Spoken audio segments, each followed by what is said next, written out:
Yann Le Saoud, bonjour. Bonjour. Vous avez 20 ans, vous êtes l'un des plus jeunes candidats aux élections européennes. Vous allez représenter le Parti communiste français, un très jeune candidat pour un très vieux parti, 99 ans. Justement, est-ce que ce parti n'est pas trop vieux? Est-ce qu'il trouve encore une résonance dans le monde d'aujourd'hui?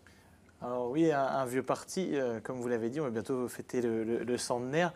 Non, pas trop vieux justement, parce que nous sommes redevenus le premier parti de France en termes d'adhérents. Nous venons de valider la liste pour les européennes avec 99,5% de pour dans le Finistère.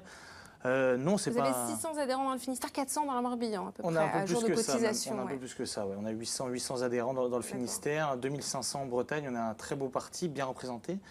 On nous voit très souvent défendre les services publics, les fermetures d'écoles, la poste, mais aussi bien évidemment les comités de défense pour les hôpitaux. On le voit à Guingamp pour la maternité, à Morlaix pour la cardiologie. Non, nous sommes un beau parti bien représenté et tout à fait jeune encore. La campagne officielle du PCF est lancée ce mardi justement à Marseille avec comme slogan « L'Europe des gens, pas l'Europe de l'argent ».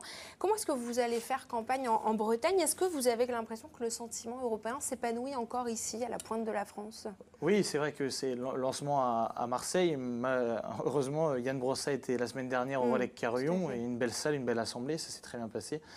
On va lancer la campagne, nous allons voir les gens sur les marchés, nous avons discuté avec certains chefs d'entreprise, nous allons dans les manifestations, j'étais encore à la manifestation ce matin avec les Gilets jaunes, la CGT, etc. Et le ressenti est le même, hein. Nos idées restent les mêmes, mais ont un bel écoute dans le territoire. Justement, les idées, les valeurs que vous allez défendre pendant ce scrutin, quelles sont-elles en quelques mots?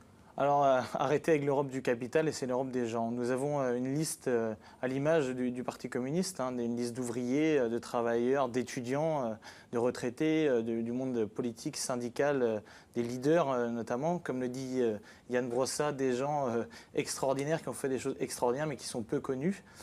Non, effectivement, on va à la rencontre des gens et on a un bel écho, ouais, ça c'est sûr.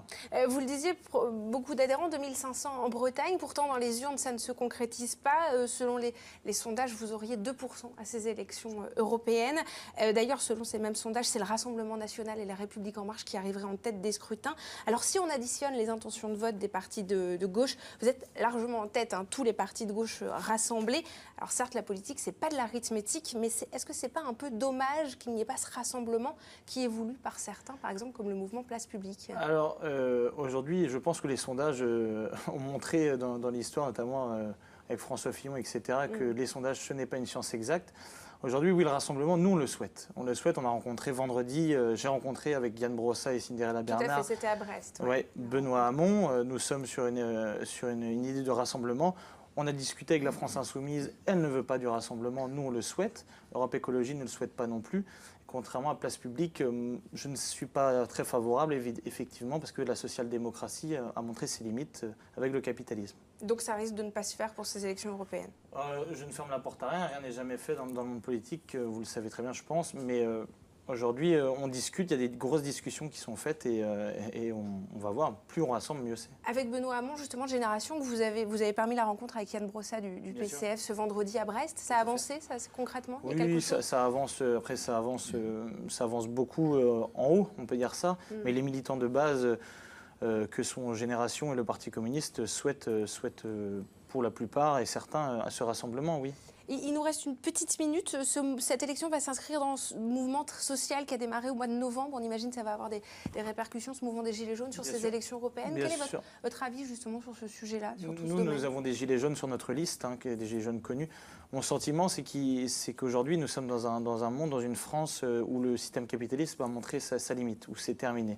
Et je pense que oui, nous sommes un nouveau parti qui, en termes d'adhérents, va marcher, mais aussi avec des députés à l'Assemblée nationale et en Europe, à l'Assemblée européenne, qui font du travail et qui, aujourd'hui, ont une caisse de résonance chez les Gilets jaunes. Ce que proposent les Gilets jaunes, nous le proposons aussi. Le RIC, évidemment la taxation, l'ISF, tout à fait, l'ISF, la taxation de l'ISF. La taxation sur les multinationales, le prélèvement à la source pour les multinationales, nous le proposons, oui. Merci beaucoup, Yann Le Saoud. En tout cas, on vous souhaite une bonne campagne et puis vous reviendrez sûrement nous en parler. Merci beaucoup.